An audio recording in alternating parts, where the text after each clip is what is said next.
रामायण भारतवर्ष के सबसे अद्भुत इतिहास में से एक है, लेकिन क्या आप इसके कुछ अनसुने पात्रों और उनके छिपे हुए रहस्यों के बारे में जानते हैं? आज हम रामायण की कुछ अनसुनी कथाओं और गुमनाम पात्रों को जानेंगे।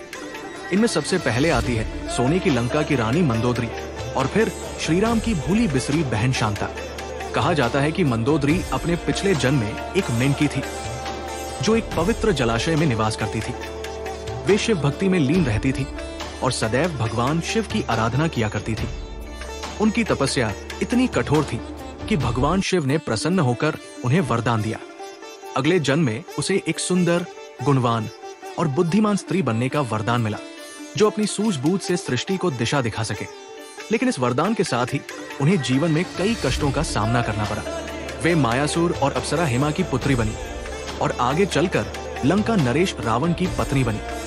मंदोदरी ने सदा अपने पति को धर्म के मार्ग पर चलने की सलाह दी, लेकिन अहंकारी रावण ने उनकी बातों को अनसुना कर दिया।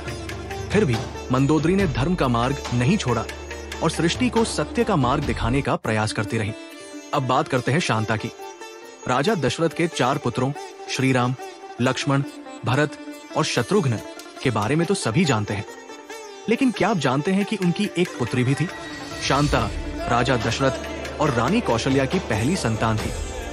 वे अत्यंत गुणवान, विदुषी और तेजस्वी थी।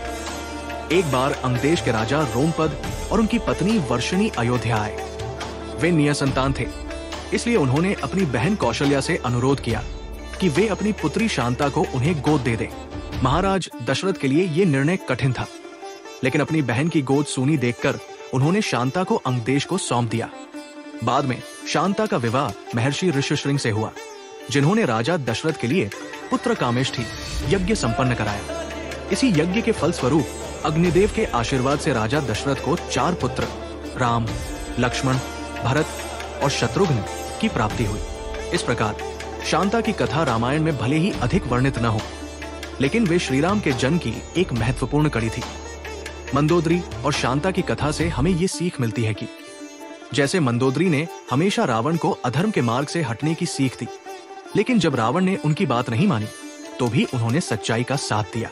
और शांता ने अपने माता पिता और अयोध्या को छोड़कर अपने मामा मामी के घर परवरिश पाई, लेकिन कभी किसी से शिकायत नहीं की। और ऐसी ही रोचक और अनसुनी कहानियों के लिए लाइक, शेयर और सब्सक्राइब करना ना भूलें।